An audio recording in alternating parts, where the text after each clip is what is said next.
Hello दोस्तों, मैं श्रीपाल। अगर आप रामेश्वरम जा रहे हो या सोच रहे हो जाने की तो ये वीडियो आपके लिए है। मैं सबसे पहले गया अग्नि तीर्थम, जो रामेश्वरम का मंदिर है उसके पीछे एक समुद्र है, घाट कह सकते हैं, जिसे अग्नि तीर्थम कहते हैं। यहाँ सबसे पहले स्नान होता है और इस स्नान को काफ़ी धार्मिक दृष्टि से महत्वपूर्ण माना जाता है, क्योंकि भगवान राम ने रावण का वध करने के बाद यहाँ स्नान किया था। और दक्षिण भारत के लोग यहाँ अपने अस्थियों का विसर्जन करते हैं, जैसे हम उत्तर भारत में हरिद्वार करते हैं। और आपने अगर चेन्नई एक्सप्रेस मूवी देखी है तो उसमें शाहरुख खान अपने दादाजी की अस्थियों का विसर्जन करने के लिए रामेश्वरम घाट ही आता है। स्नान करने के बाद मैं गया मंदिर के 4 दरवाजे पहले आपको मैं बता दूं। इस एक दरवाजे से हम अंदर गए और वहाँ एक 25 रुपये का टिकट कटता है और लाइन में लग के हम 25 कुंडों से के पानी से हमने स्नान किया। वहाँ 25 कुंड है अलग अलग। और सबसे बड़ी खास बात तो ये है कि जो मंदिर है और वो कुंड है वो समुद्र से मात्र 500 मीटर की दूरी पर ही है, तो भी इन कुंडों का पानी मीठा है और सोचने वाली बात है। वहाँ से नहा धो के वापस हम मंदिर गए और मंदिर में हमने दर्शन किए। और इन मंदिरों की आप जो शैली देखोगे, वास्तुकला, बड़े बड़े दरवाजे हैं जिन्हें दक्षिण भारत में गोपुरम कहते हैं, गोपुरम।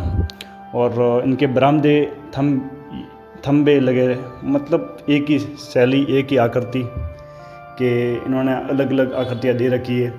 और उनकी जो आप नक्काशी देखोगे उसकी तुलना आप कर ही नहीं सकते। और उसके बाद मैं मंदिर से निकलने के बाद मैं गया धनुषकोडी जाने से पहले एक विभीषण का मंदिर आता है, जहाँ भगवान राम ने विभीषण का राज्याभिषेक किया था। और विभीषण का राज्याभिषेक 2 बार हुआ था, एक तो यहाँ, एक श्रीलंका में। यहाँ इनका मंदिर है। और फिर यहाँ से आगे जाने के बाद धनुषकोडी से थोड़ा पहले एक स्टेशन आता है, जो पहले धनुषकोडी रेलवे स्टेशन हुआ करता था। और 1964 के आसपास में सुनामी आई थी रात में, तो वो पूरा कस्बा था, बोल सकते हैं, रेलवे स्टेशन सुनामी में डूब गया था। तो आज भी शाम को 6 से सुबह 6 बजे तक वहाँ एंट्री बंद है। और वहाँ भगवान के पैरों के निशान हैं और मंदिर है। और मंदिरों की एक विशेषता है कि वहाँ के ज़्यादातर मंदिर मैंने देखे काले पत्थरों से उनकी मूर्तियाँ बन रखी है।